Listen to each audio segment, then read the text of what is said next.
با نام یاد خدای مهربون، محسن زبدکار هستم. در ادامه بحثمون در رابطه با دایره امروز میرسیم به بحث اوضاع نسبی خط و دایره. خب همینطوری که تو شکل بچه ها مشخصه، یه خط یا بیرون دایره است و هیچ برخوردی نداره، یا مثل حالت وسطی بر دایره مماسه که میدونیم هنگامی که دایره و خط بر هم مماس باشن یک نقطه برخورد داره، یعنی ویژگیش یک نقطه برخورد بودنشه. و ویژگی دیگری که اینجا داره فاصله خط از مرکز با شعاع چیه؟ برابر. و حالت دیگه موقعی که این فاصله از شعاع کمتر باشه. نکنید اینجا فاصله است، این شعاعه. طبیعیه که اینجا این فاصله نقطه یا مرکز از خطه از اون شعاع کمتره. تو این حالت خط با دایره متقاطعن و دو نقطه برخورد دارن. ببینید تو این حالتی که اینجا داریم بررسی میکنیم میتونه سوالهایی بپرسه از ما از قبیله: یک، این وتر ایجاد شده، این طول وتر آب چنده؟ طول وتر آب چنده؟ که شما میتونید حسابش کنید. به چه شکل؟ آقا شما بیا توی اینجور سوالات شعاع که داری، آ رو که داری، فاصله OH یعنی فاصله مرکز از خط رو پیدا میکنی، میای بین این اجزا OH و شعاع یه رابطه چی مینویسی؟ فیثاغورس. فیثاغورس که مینویسی AH رو پیدا میکنی. اوکی، AH رو پیدا کردی، ضرب در 2 میکنی، به تو چی رو میده؟ آب رو میده. پس اگر طول وتر خاص به این طریق پیدا کنی که از سوالاتی که توی این زیر مبحث میتونن بهش اشاره کنن و ازتون بپرسن همین موضوع. دیگه چی میتونن بگن؟ آقا زاویه رؤیت، یعنی از مرکز این وتره به چه زاویه دیده میشه؟ این زاویه چنده؟ که باز این رو هم شما اگر خوب دقت کنی این تیکش آلفا دوم دیگه، نصف اون زاویه هست دیگه.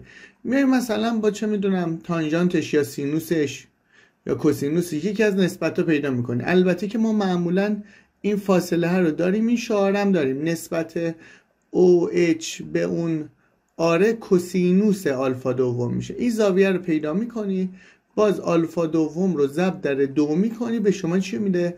زاویه رؤیت رو میده. خب حالا حالت اول هم که میدونیم، تو این حالت اول یعنی وقتی که خط و دایره با هم برخورد نداشته باشن یا خط بیرون دایره باشد، فاصله مرکز از خطه از شعاعمون چیه؟ بیشتر. الان سوالی که مطرحه اینه که من چجوری فاصله مرکز از خط رو پیدا کنم. خب نکته اول این که معادله خط باید استاندارد باشه، یعنی مدلی باشه. یعنی چی؟ AX به اضافه BY به اضافه C مساوی 0، یعنی یه چیزی مساوی 0 باشه. پس شرط استفاده از فرمول اینه. شرط استفاده از فرمولی که حالا پایین‌تر بهش اشاره میکنیم اینه که همه اجزای خط یک طرف باشند. اوکی؟ همه اجزای خط یک طرف. خب حالا فرمول چیه؟ نگاه ببین، تو فرمول یه دونه قدر مطلق داره بالا، یه دونه رادیکال. توی قدر مطلق شما کافیه چیکار کنی؟ نقطه‌ای که میخوای فاصله‌شو از خط پیدا کنی، یعنی نقطه مرکز که مختصاتش بود آلفا و بتا، رو در معادله خط جایگذاری کن. یعنی بیا تو معادله خطمون که AX به اضافه BY به اضافه C مساوی 0 هست، این نقطه مرکز، حالا این آلفا و بتا، این X0 Y0 رو بندازیم تو. اوکی؟ که نگاه کن میشه چی اگه بخوای فرمولیش هم کنی؟ AX0 به اضافه BY0 به اضافه C. این بالا. پس نقطه رو بنداز تو خط، بالا ازش قدر مطلق بگیر. پایین چی کار میکنی؟ فیثاغورس ضرایب X و Y خط رو بنویس. فیثاغورس ضرب X و Y خط، یعنی بین A و B یک فیثاغورس بنویس، یعنی بنویس A2 به اضافه B2. اینجوری کد گذاری کن، حفظش کن. خب بیا یه دونه حل کنیم. اول از همه میام مرکز و شعاع دایره رو پیدا میکنم. اول بسم الله سوال دایره رو بارها گفتیم اینه. الان فرم گسترده است. منفی A دوم و منفی B دوم میشد مرکزمون که من اینجا بشه بنویسم R، اینو اصلاح کنم.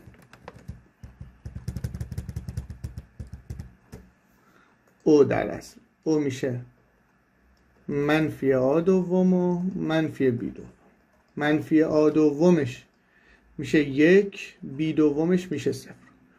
شا چی بود؟ 1/2 رادیکال آ2 به اضافه بی2 منهای 4 میشه 1/2 رادیکال آ2مون که میشه منفی 2 به توان 4، بی2 که 0 به توان 0 منهای 4 یعنی به منهای 4 در منهای 30 به اضافه 12 و 4 16 جذرش 4 تقسیم بر 2 یا ضرب در 1/2 میشه 2. اینم شد. این خط هم که گفتیم همه اجزاشو میاریم یه طرف. الان میام فاصله مرکز از خط رو پیدا میکنم. فاصله مرکز دایره از خط رو پیدا کنید. اون اچ میذاریم اسمشو، بالای قدر مطلق، پایین رادیکال. بالا تو قدر مطلق میومدیم این مرکزه رو مینداختیم تو معادله خط، یعنی به جای ایکساش میذاشیم 1، ایگرگش 0 میشه 1 به اضافه 0 منهای. پایین فیثاغورس ضرایب خط، اینجا ضریب خطامون ضریب پشت ایکس و ایگرگمون 1 و 1 که ننوشته 1 و 1 و فیثاغورس می‌نویسیم یعنی 1 به توان 2 به اضافه 1 به توان. خب بالا که میشه منهای 3 قدر منهای 2 قدر مطلقش 2، پایینم که رادیکال 2 یه گویا هم میکنم رادیکال 2 در رادیکال 2 میشه چی بچه‌ها؟ 2 رادیکال 2 دوم یا رادیکال 2. اینجا که خوب دقت کنیم فاصله از شعاعمون که 2 بوده کمتره. پس وضعیت چیه؟ وضعیتی که خط دایره رو قطع میکنه. این مدلیه. خط و دایره متقاطعند. خب ببین اینجا نخواسته ما میریم ولی حساب میکنیم. ببین این فاصله رو در آوردی، فاصله این میشه فاصله نقطه از خط دیگه، در آوردیمش رادیکال. این هم که شعاعمونه چنده؟ 2. اینو پیدا کن. گفتیم بعضی موقع سوال یافتن وتر است، یه فیثاغورس می‌نویسیم، اینا اضافات سواله، یعنی نخواسته ولی جاهای دیگه معمولا اینا سوال میشن. خب میشه چی این اضافات؟ آقا بین آر و ایکس و اون رادیکال 2 فاصله فیثاغورس بنویسیم 2 به توان 2 مساوی 4 مساوی ایکس 2 به اضافه رادیکال 2 به توان 2 2. ایکس 2 میشه 2، ایکس میشه رادیکال 2. این هم شد رادیکال 2. پس اگه خوب دقت کنیم یه مثلث متساوی الساقین ایجاد شده، این دوتا با هم برابرن، پس این زاویه 45. الان وتر ما میشه 2 تا رادیکال 2. زاویه رؤیت ما میشه، یعنی زاویه‌ای که از مرکز میتونید اون وتر رو ببینید، 2 برابر 45 یعنی چی؟ 90 درجه میشه. سوال خوبه بود. خب در موارد زیر وضعیت خط و دایره رو بسنجید. این همینی که تا الان طی کردیم. آقا بیاید در دایره مرکز شعاع رو پیدا کنید. دیگه من فرمول نمی‌نویسم. منفی آ دوم و منفی بی دوم میشه منفی 1 و منفی 1.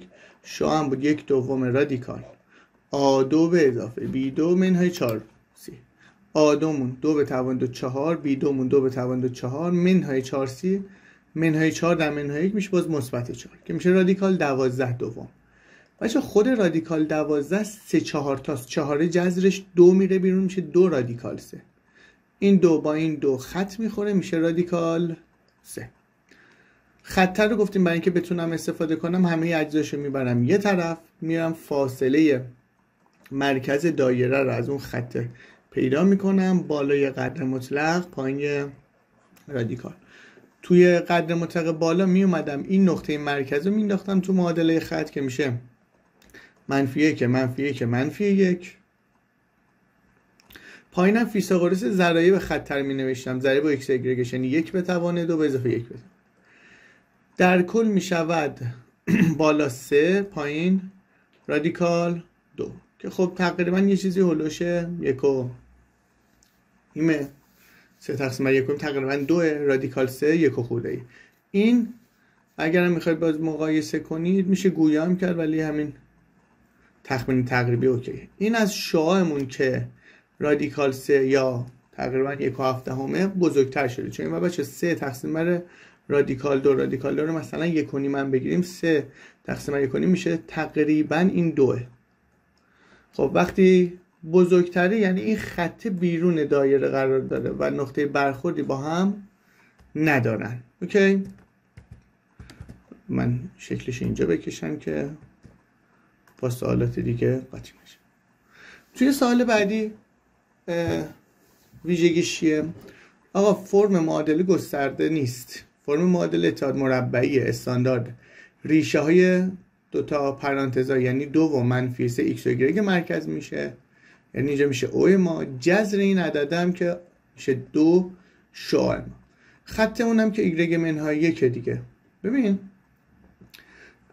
y منهای خطوط افقیه. خب شما برای اینکه یه نقطه یا یه خط افقی پیدا کنی کافی دلتا ایگرگش رو پیدا کنی، چون از اینجا تا اینجا فقط چیا تغییر میکنن؟ ایگرگا. ببین ایگرگ این چنده؟ منهای 3. ایگرگ این چنده؟ منهای 1. قدر مطلق میگیریم میشه چند؟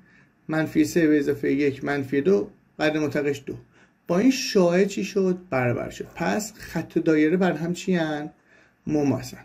آقا اگه فرمول میخواستیم استفاده کنیم نمیشد. چرا میشد؟ نگاه فرمولیش هم شما اینو میآوردی یه طرف میشد ایگرگ به اضافه 1 مساوی 0.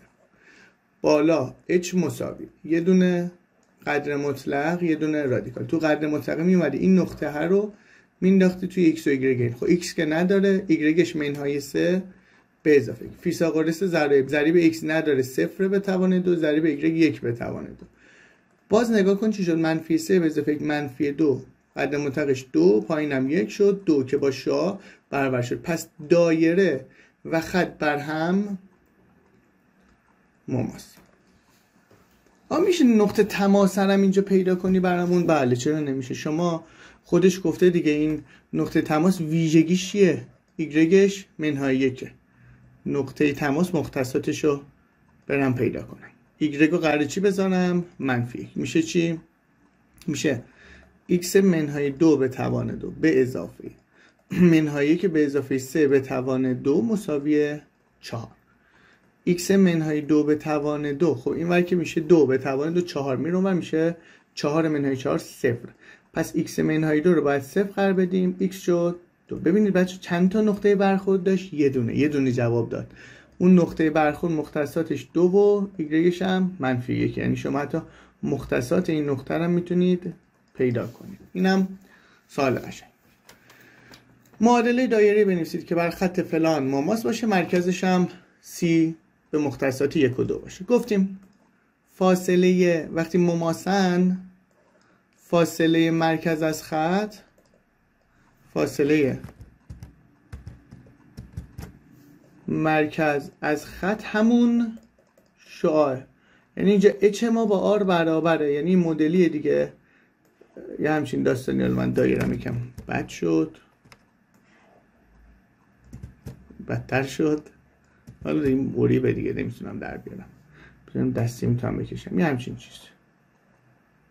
حالا باز این قابل قبول. ببین فاصله این مرکز تا این خطه که همون h با r باید برابر باشه. پس شما برای پیدا کردن r از فرمول فاصله نقطه از خط میری، r رو که پیدا کنی، مرکز هم که داری، معادل دایره رو داری. ما گفتیم برای نوشتن معادله دایره مرکز میخوایم و شعاع. مرکز رو اینجا داریم، برو شعاع رو پیدا کن. شعاع هم شد فاصله این مرکزه از اون خط. سوال مهمیه.